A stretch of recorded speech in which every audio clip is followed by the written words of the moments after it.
ನಾನಿನ್ನ ಕೊಂದು ನಿನ್ನೆಲ್ಲ ಶಕ್ತಿನ ನಾನ್ ಪಡ್ಕೊಳ್ತೀನಿ. ಅದರಿಂದ ನಾನು ಶಕ್ತಿಶಾಲಿ ಆಗ್ತೀನಿ, ಮತ್ತೆ ಈ ರಾಜ್ಯದ ರಾಜ ಆಗ್ತೀನಿ. ಈ ಕತೆ ಕೇದಾರ್ನಾಥ್ ಕಾಡಲ್ಲಿ ನಡೆದಿರೋದು. ಅಲ್ಲಿ ತುಂಬಾ ರೀತಿಯ ಪಶು ಮತ್ತೆ ಪಕ್ಷಿಗಳು ಅದರ ಜೀವನವನ್ನು ಸಾಗಿಸ್ತಿತ್ತು. ಅದೇ ಕಾಡಲ್ಲಿರೋ ಒಂದು ದೊಡ್ಡ ಮರದಲ್ಲಿ ಸುರೀಲಿ ಗುಬ್ಬಚ್ಚಿ ಮತ್ತೆ ಅದರ ಫ್ರೆಂಡ್ಸ್ ವಾಸ ಮಾಡ್ತಿದ್ರು. ಸುರೀಲಿ ಗುಬ್ಬಚ್ಚಿ ತುಂಬಾ ಒಳ್ಳೆ ಸ್ವರದಲ್ಲಿ ಹಾಡ್ ಹಾಡ್ತಿತ್ತು.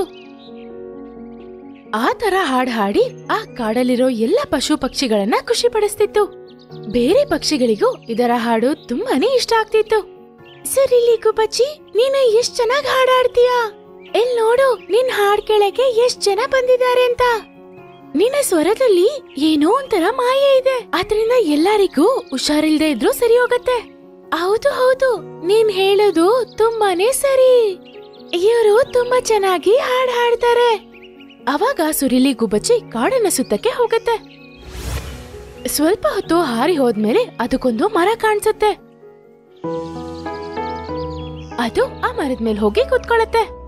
ಅವಾಗ ಆ ಮರದ ಮೇಲ್ಕೊಂಬೆಯಲ್ಲಿ ಒಂದ್ ಕಾಗೆ ಹುಷಾರಿಲ್ದಂಗೆ ಕೂತಿತ್ತು. ಎಷ್ಟು ಹುಷಾರಿರ್ಲಿಲ್ಲ ಅಂದ್ರೆ ಅದಕ್ಕೆ ಹಾರಕ್ಕೂ ಹೋಗ್ತಿರ್ಲಿಲ್ಲ. ಅವಾಗ ಸುರೀಲಿ ಗುಬ್ಬಚ್ಚಿ ಹೇಳುತ್ತೆ, ಇವತ್ ವಾತಾವರಣ ಎಷ್ಟ್ ಚೆನ್ನಾಗಿದೆ. ಈ ತರ ಹೇಳಿ ಅದು ಹಾಡಾಡಕ್ಕೆ ಶುರು ಮಾಡುತ್ತೆ.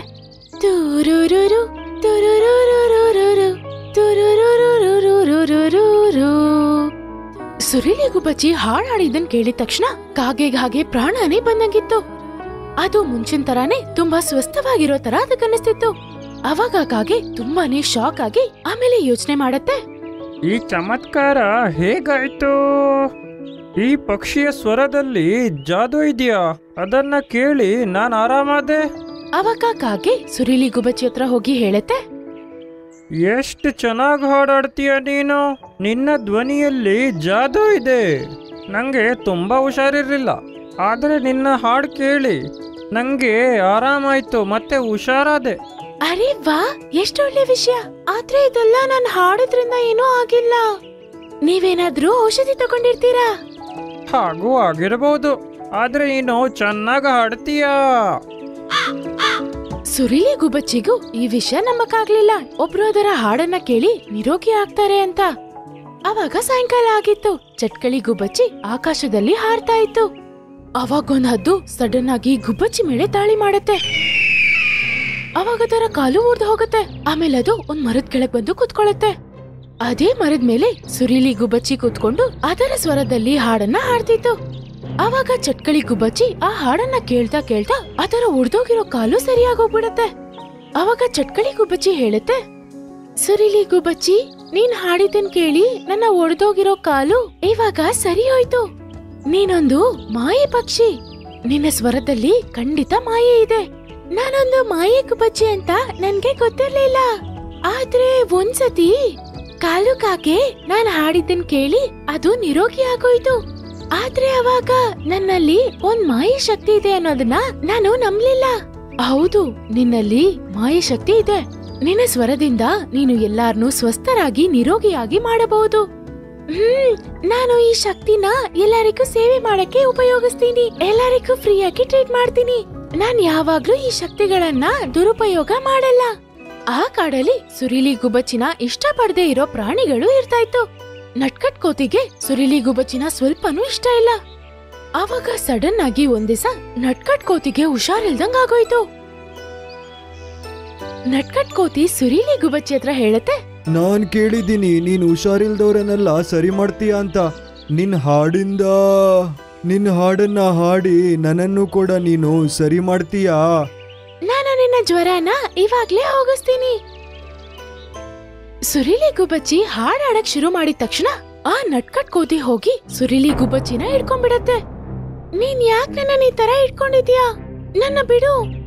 ನಾನಿನ್ನ ಕೊಂದು ನಿನ್ನೆಲ್ಲ ಶಕ್ತಿನ ನಾನ್ ಪಡ್ಕೊಳ್ತೀನಿ. ಅದರಿಂದ ನಾನು ಶಕ್ತಿಶಾಲಿ ಆಗ್ತೀನಿ, ಮತ್ತೆ ಈ ರಾಜ್ಯದ ರಾಜ ಆಗ್ತೀನಿ. ಅವಾಗ ಸುರೀಲಿ ಗುಬ್ಬಚ್ಚಿ ನೋಡತ್ತೆ, ನಟ್ಕಟ್ ಕೋತಿಯ ಹಿಂದೆ ಒಂದು ಕರಡಿ ಅದನ್ನ ಕೊಲ್ಲಕ್ಕೆ ಬರ್ತಿತ್ತು. ನಿನ್ನ ಹಿಂದೆ ನಿನ್ನ ಕೊಲ್ಲಕ್ಕೆ ಕರಡಿ ಬರ್ತಾ ಇದೆ. ನೀನು ಪಕ್ಕದಲ್ಲಿರೋ ಕಾಡಲ್ಲಿ ಹೋಗಿ ಬಚ್ಚಿಟ್ಕೋ, ಇಲ್ಲಾಂದ್ರೆ ಅದು ನಿನ್ನ ಕೊಂದ್ಬಿಡತ್ತೆ. ಈ ತರ ಸುರೀಲಿ ಗುಬ್ಬಚ್ಚಿ ನಟ್ಕಟ್ ಕೋತಿಯ ಪ್ರಾಣ ಉಳ್ಸತ್ತೆ. ನೀನ್ ತುಂಬಾ ಒಳ್ಳೆಯವಳು.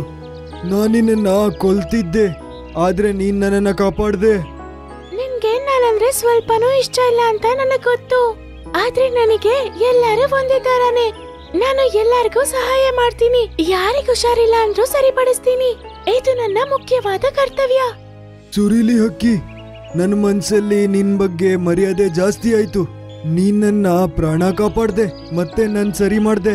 ನೀನು ನನ್ನ ಫ್ರೆಂಡ್ ಆಗ್ತೀಯಾ? ಹಾ, ನಾನು ನಿನ್ ಗೆಳೆಯ ಆಗ್ತೀನಿ. ಇದು ನನ್ನ ಸೌಭಾಗ್ಯ ಅಷ್ಟೇ. ಆಮೇಲೆ ಸುರಿಲಿ, ಗುಬ್ಬಚ್ಚಿ ಮತ್ತೆ ನಟ್ಕಟ್ ಕೋತಿನೂ ತುಂಬಾ ಒಳ್ಳೆ ಫ್ರೆಂಡ್ಸ್ ಆಗ್ತಾರೆ. ಈ ಕಥೆಯಿಂದ ನಾವೇನ್ ಕಲ್ತ್ಕೋಬೇಕು ಅಂದ್ರೆ, ಒಬ್ರು ನಮ್ಗೆ ಎಷ್ಟೇ ಕಷ್ಟಗಳನ್ನ ಕೊಟ್ರೂನು ನಾವು ಅವರಿಗೆ ಕಷ್ಟ ಕೊಟ್ಟು ಕೆಟ್ಟದ್ ಮಾಡ್ಬೇಕು ಅಂತ ನಾವ್ ಯಾವತ್ತೂ ಯೋಚನೆ ಮಾಡ್ಬಾರ್ದು. ನಮ್ಮ ಕಾಡಿಗೆ ಯಾರು ಕಣ್ಣು ಬಿದ್ದಿದೆ ಅಂತ ಗೊತ್ತಿಲ್ಲ. ಡೈಲಿ ಯಾವ್ದಾದ್ರು ಪ್ರಾಣಿಗಳು ಮಾಯ ಆಗ್ತಿವೆ. ಆದ್ರೆ ಶೇರ್ ಖಾನ್, ನನ್ಗೆ ಒಂದು ವಿಷಯ ಗಮನಕ್ಕೆ ಬಂದಿದೆ. ಯಾವುದೆಲ್ಲ ಪ್ರಾಣಿ ಮಾಯ ಆಗಿದ್ಯೋ ಅವರನ್ನ ಕೊನೆಗೆ ನೋಡಿದ್ದು ರಹಸ್ಯಮಯ ಬಾಗಿಲ ಬಗ್ಗೆ ಮಾತಾಡುವಾಗ.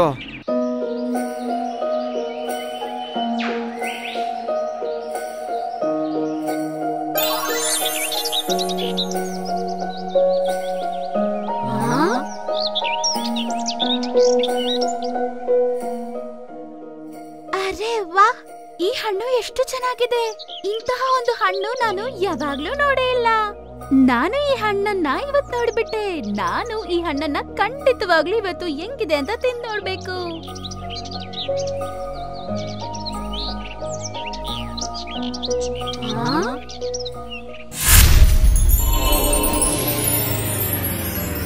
ಅರೆ, ಏನ್ ನಡೀತಿದೆ ಇಲ್ಲಿ? ಆ, ಆ, ಆ, ಆ, ಆ.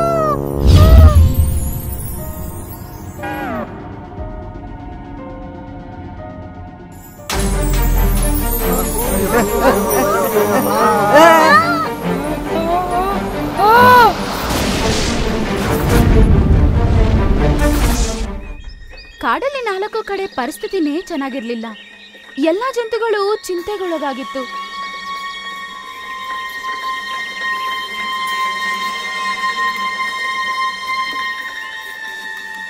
ನಮ್ಮ ಕಾಡಿಗೆ ಯಾರು ಕಣ್ಣು ಬಿದ್ದಿದೆ ಅಂತ ಗೊತ್ತಿಲ್ಲ. ಡೈಲಿ ಯಾವ್ದಾದ್ರು ಪ್ರಾಣಿಗಳು ಮಾಯ ಆಗ್ತಿವೆ. ಆದ್ರೆ ಶೇರ್ ಖಾನ್, ನನ್ಗೆ ಒಂದು ವಿಷಯ ಗಮನಕ್ಕೆ ಬಂದಿದೆ. ಯಾವುದೆಲ್ಲ ಪ್ರಾಣಿ ಮಾಯ ಆಗಿದ್ಯೋ ಅವರನ್ನ ಕೊನೆಗೆ ನೋಡಿದ್ದು ರಹಸ್ಯಮಯ ಬಾಗಿಲ ಬಗ್ಗೆ ಮಾತಾಡುವಾಗ. ಅವರ ಬಾಗಿಲೊಳಗೇನೆ ಹೋಗಿರಬೇಕು. ಆ ಪ್ರಾಣಿಗಳೆಲ್ಲ ಒಳ್ಳೆ ತಲೆ ಇರೋರು.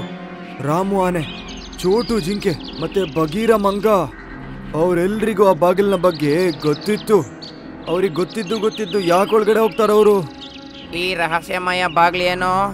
ರಹಸ್ಯಮಯ ಬಾಗಿಲು ಅಲ್ಲಿ ಕಪ್ಪ ಪರ್ವತದ ಮೇಲಿದೆ. ಆ ಬಾಗಿಲಿನಾಚೆ ಏನು ಕಾಣಲ್ಲ, ಬಂಗಾರದ ಕಿರಣಗಳು ಮಾತ್ರ ಕಾಣುತ್ತೆ.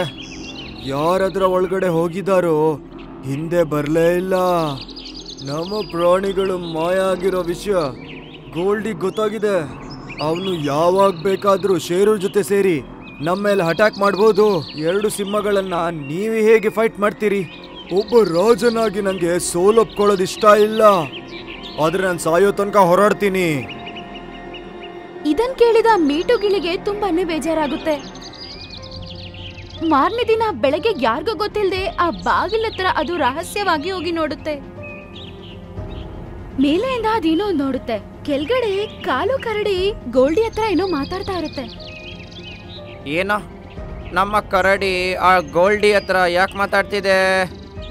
ಕೇಳ್ತೀನಿ. ಗೋಲ್ಡಿ ಮಹಾರಾಜ, ನೀವು ಹೇಳ್ದಾಗೇನೆ ಕಾಡಿನ ಎಲ್ಲ ಪ್ರಾಣಿಗಳನ್ನ ಆ ಬಂಗಾರದ ಬಾಗ್ಲಾಚೆ ಕಳ್ಸ ಆಗೋಗಿದೆ ನಾನು. ಇನ್ನವರು ಹಿಂದೆ ಬರೋದೇ ಇಲ್ಲ. ಅಟ್ಯಾಕ್ ಮಾಡಕ್ ಸರಿಯಾದ ಟೈಮು. ಶೇರ್ ಖಾನ್ ನಿನ್ನ ಹತ್ರ ಸೋತು ಹೋಗ್ತಾನೆ. ನಮ್ಮ ಕಾಡಲ್ಲೂ ಕೂಡ ನೀವೇ ಇರ್ತೀರ ರಾಜರಾಗಿ. ಈಗೇನಾದ್ರೂ ಆದ್ರೆ ನೀನು ಈ ಕಾಡಿನ ಮಂತ್ರಿ ಕಣಯ್ಯ. ಅಂದ್ರೆ ಕರಡಿ ಗೋಲ್ಡಿ ಒಟ್ಟಿಗೆ ಸೇರ್ಕೊಂಡಿದ್ಯಾ? ಇದ್ರ ಬಗ್ಗೆ ಶೇರ್ ಖಾನಿಗೆ ನಾನು ಹೇಳಲೇಬೇಕು. ಆಗ ಮಿಟ್ಟುಗೆ ಹಿಂದ್ಗಡೆಯಿಂದ ಯಾರೋ ಮಾತಾಡೋ ಶಬ್ದ ಕೇಳಿಸುತ್ತೆ. ಏನ್ ಕೇಳಿಸ್ಕೊತಾ ಇದೆಯಾ ಮಗು? ಅದು ಹಿಂದ್ಗಡೆ ತಿರುಗಿ ನೋಡುತ್ತೆ. ಅಲ್ಲಿ ಗೋಲ್ಡಿಯ ಕಾಡಿಗೆ ಸೇರಿದ ಹದ್ದು ಇತ್ತು. ಗೋಲ್ಡಿ ರಾಜ, ನೀವಿಬ್ರು ಮಾತಾಡ್ಕೋತಿರೋದು ಈ ಮಿಟ್ಟು ಎಲ್ಲ ಕೇಳಿಸ್ಕೋತು. ಇಡೀ ಅದನ್ನ ಕೇಳಿಸ್ಕೊಂಡು ಗಿಳಿಗೆ ತುಂಬಾ ಭಯ ಆಗುತ್ತೆ. ಆಮೇಲೆ ಅದು ಆ ಬೆಟ್ಟದ ಕಡೆ ಎಗರ್ಕೊಂಡು ಹೋಗುತ್ತೆ. ಹದ್ದು ಅದ್ರ ಹಿಂದ್ಗಡೆನೆ ಹೋಗುತ್ತೆ. ಅಯ್ಯೋ ದೇವ್ರೆ, ಏನಾದ್ರೂ ದಾರಿ ತೋರ್ಸು, ಇಲ್ಲ ಅಂದ್ರೆ ನನ್ ಕತೆ ಮುಗೀತೀಗ. ಆಗ ಅದು ಅದ್ರ ಮುಂದೆ ಒಂದು ಬಂಗಾರದ ಬಾಗಿಲು ಇರೋದನ್ನ ನೋಡುತ್ತೆ. ಅನ್ಸುತ್ತೆ ಅದೇ ಮಾಂತ್ರಿಕ ಬಾಗ್ಲಿದು. ಎಲ್ಲಾರು ಇದ್ರ ಬಗ್ಗೆನೆ ಮಾತಾಡ್ತಿದ್ರಲ್ವಾ, ನಾನಿದ್ರೊಳಗೆ ಹೋಗ್ಬಿಡ್ತೀನೀಗ. ಹಗ್ಗ ತಂದ್ಕೊಂಡು ರೆಕ್ಕೆನ ನಿಲ್ಸದೆ ಅದು ಆ ಬಾಗಿಲ ಕಡೆ ಹೋಗುತ್ತೆ. ಅರೆ ವಾ, ತುಂಬಾ ಒಳ್ಳೇದಾಯ್ತು. ಮತ್ತೆ ಇದು ವಾಪಸ್ ಯಾವಾಗ್ಲೂ ಬರಲ್ಲ. ಹಂಗಂತ ಅನ್ಕೊಂಡು ಅದು ಗೋಲ್ಡಿ ಮತ್ತೆ ಕರಡಿಯ ಬಳಿ ಹೋಗ್ಬಿಡುತ್ತೆ. ಒಳಗಡೆ ಹೋದ್ಮೇಲೆ ಸ್ವಲ್ಪತ್ವರೆಗೂ ಮಿಟ್ಟುಗೆ ಏನು ಕಾಣಿಸಲ್ಲ. ಆ ದೃಶ್ಯವನ್ನು ಮಿಟ್ಟು ನೋಡ್ಬಿಟ್ಟು ಅದ್ರ ಕಣ್ಣನ್ನ ಅದ್ರ ಕೈಯಲ್ಲೇ ನಂಬಕ್ಕಾಗಿಲ್ಲ. ಅದು ಅಷ್ಟು ಸುಂದರವಾದ ಕಾಡಾಗಿತ್ತು. ಅದರ ಮುಂದೆ ನದಿ ಒಂದು ಓಡ್ತಿತ್ತು. ವರ್ಣರಂಜಿತ ಹೂವುಗಳು ಗಿಡದಲ್ಲಿ ಬಿಟ್ಟಿದ್ವು.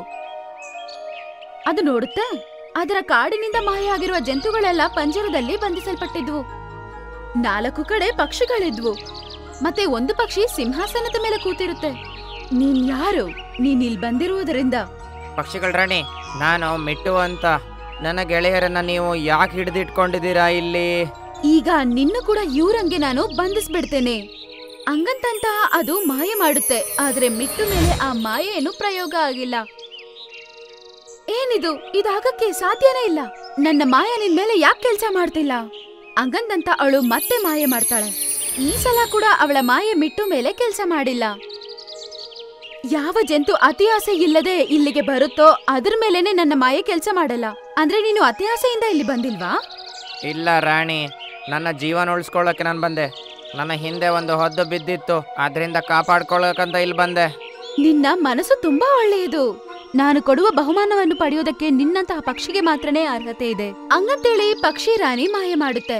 ಪಕ್ಷಿ ರಾಣಿ ಹತ್ರ ಇರುವಂತಹ ಒಂದು ಮಾಯಾ ಕೋಲು ಗಿಳಿಯ ಕೈಯಲ್ಲೂ ಬಂದ್ಬಿಡುತ್ತೆ. ಧನ್ಯವಾದ ಪಕ್ಷಿಗಳ ರಾಣಿ. ನನಗೆ ಈ ಮಾಂತ್ರಿಕ ದಂಡಕ್ಕಿಂತ ಜಾಸ್ತಿ ನನ್ನ ಫ್ರೆಂಡ್ಸಿಗ ಬೇಕು. ನಮ್ಮ ಕಾಡ್ ಮೇಲೆ ಅಟ್ಯಾಕ್ ಆಗೋಕಿದೆ. ಈಗ ನನ್ನ ಕಾಡನ್ನ ನಾನು ಕಾಪಾಡ್ಕೊಳ್ಬೇಕು. ಸರಿ ಮಿಟ್ಟು, ಇವ್ರು ಅತಿ ಆಸೆ ಕಾರಣದಿಂದಾನೇ ಒಳಗಡೆ ಬಂದ್ರು. ಇವ್ರನ್ನ ಬಿಡ್ಲೇಬಾರ್ದು ಅನ್ಕೊಂಡೆ, ಆದ್ರೆ ನೀನ್ ಹೇಳ್ತಿರೋದ್ರಿಂದ ನಾನ್ ಇವ್ರನ್ನ ಬಿಡ್ತಿದ್ದೀನಿ. ಹಂಗಂತೇಳಿ ಪಕ್ಷಿ ರಾಣಿ ಎಲ್ಲಾ ಜಂತುಗಳನ್ನೂ ಬಿಟ್ಬಿಡುತ್ತೆ.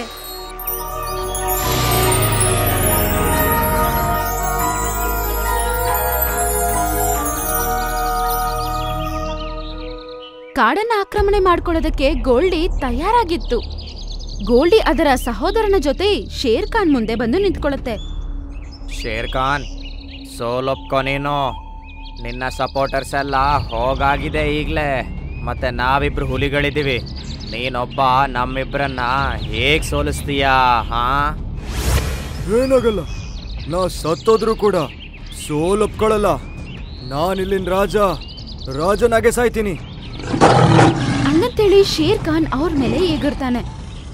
ಆಗ ಮಿಟ್ಟು ಬೇರೆ ಜಂತುಗಳನ್ನ ಅಲ್ಲಿಗೆ ಕರ್ಕೊಂಡ್ಬರುತ್ತೆ. ಶೇರ್ ಖಾನ್, ನೀನೊಬ್ಬ ಇಲ್ಲ, ನಾವಿದ್ದೀವೀಗ. ಎಲ್ಲಾ ಜಂತುಗಳು ನೋಡ್ತವೆ. ಮಿಟ್ಟು ಕಳೆದೋಗಿರುವ ಎಲ್ಲಾ ಜಂತುಗಳನ್ನ ಅವಳ ಜೊತೆ ಕರ್ಕೊಂಡ್ ಬಂದ್ಬಿಡುತ್ತೆ. ಗೋಲ್ಟಿ ಮತ್ತು ಕರಡಿ ಇದನ್ನ ನೋಡಿ ತುಂಬಾ ಶಾಕ್ ಆಗ್ಬಿಡುತ್ತೆ. ಶೇರ್ ಖಾನ್, ಎಲ್ಲ ಪ್ರಾಣಿಗಳನ್ನೆಲ್ಲ ಮಂಗ ಮಾಡಿ ಆ ಬಾಗಿಲಾಚೆ ಕಳಿಸಿದ್ದು ಕಾಲು. ಅವನು ಗೋಲ್ಡಿಯೊಟ್ಟಿಗೆ ಸೇರ್ಕೊಂಡಿಯಾನೆ. ಓ ಹೌದಾ? ಇವನಿಗೆ ಶಿಕ್ಷೆ ಆಗ್ಲೇಬೇಕು. ನೀನೊಬ್ಬ ಸಿಂಹ ನಮ್ಮೊಟ್ಟಿಗೆ ಹೋರಾಡಕ್ಕಾಗೋದೇ ಇಲ್ಲ. ಸೋಲೊಪ್ಕೋ, ಇದ್ರಲ್ಲೇ ನಿಂಗೆ ಒಳ್ಳೇದಾಗತ್ತೆ. ಶೇರ್ ಖಾನ್ ಒಬ್ರೇ ಅಲ್ಲ. ಹಂಗಂತೇಳಿ ಮಿಟ್ಟು ಅದರ ಮಾಯೆಯನ್ನು ಶೇರ್ ಖಾನ್ ಮೇಲೆ ಉಪಯೋಗಿಸುತ್ತೆ. ಆಗ ಅದ್ರ ಪಕ್ಕದಲ್ಲೇ ಇನ್ನೊಂದು ಶೇರ್ ಖಾನ್ ಪ್ರತ್ಯಕ್ಷ ಆಗುತ್ತೆ. ಇದಾಗಕ್ಕೆ ಹೇಗ್ ಸಾಧ್ಯ? ಈಗ ಇಬ್ರು ಸೇರಿ ಅವರಿಬ್ಬರ ಮೇಲೆ ದಾಳಿ ಮಾಡ್ತಾರೆ. ತುಂಬಾ ಹೊತ್ತು ದಾಳಿ ನಡೆದ ನಂತರ ಗೋಲ್ಡಿ ಮತ್ತೆ ಅದರ ಸಹೋದರ ಟಯರ್ಡ್ ಆಗ್ಬಿಡ್ತಾರೆ. ಮತ್ತೆ ಅವರು ಸೋಲೊಪ್ಕೋತಾರೆ. ನಾವು ಸೋಲ್ಕೊಳ್ತೀವಿ. ಬಿಟ್ಬಿಡು. ಹೋಗಿ ಮುಚ್ಕೊಂಡು ಇಲ್ಲಿಂದ ಹೊರಟೋಗು. ನೀವು ಹೋಗುವಾಗ ಈ ಕರಡಿನೂ ಕೂಡ ಕರ್ಕೊಂಡೋಗು. ಅದನ್ ಕೇಳಿದ ತಕ್ಷಣ ಅವರಿಬ್ರು ಅವ್ರ ಜೊತೆ ಕಾಲು ಕರಡಿನ ಕರ್ಕೊಂಡು ಅಲ್ಲಿಂದ ಬೇಗ ಓಡ್ಬಿಡ್ತಾರೆ. ಶೇರ್ ಖಾನ್ ಮತ್ತೆ ಬೇರೆ ಜಂತುಗಳು ಎಲ್ಲರೂ ಸೇರಿ ತುಂಬಾನೇ ಧನ್ಯವಾದಗಳನ್ನ ತಿಳಿಸ್ತಾರೆ. ಅವಾಗಿಂದ ಎಲ್ಲಾ ಜಂತುಗಳು ಒಂದುಗೂಡಿ ತುಂಬಾ ಸಂತೋಷವಾಗಿ ಜೀವಿಸ್ತಿದೆ. ಮತ್ತೆ ಮಿಟ್ಟುಗಿಳಿ ಅವತ್ತಿಂದ ಎಲ್ಲಾ ಜಂತುಗಳಿಗೂ ಅದರ ಮಾಯ ಉಪಯೋಗ ಮಾಡ್ಕೊಂಡು ಸಹಾಯ ಮಾಡ್ತಿತ್ತು. ಆ ರಹಸ್ಯವಾದ ಬಾಗಿಲು ಇವತ್ತು ಕೂಡ ತೆಗೆದೇ ಇದೆ.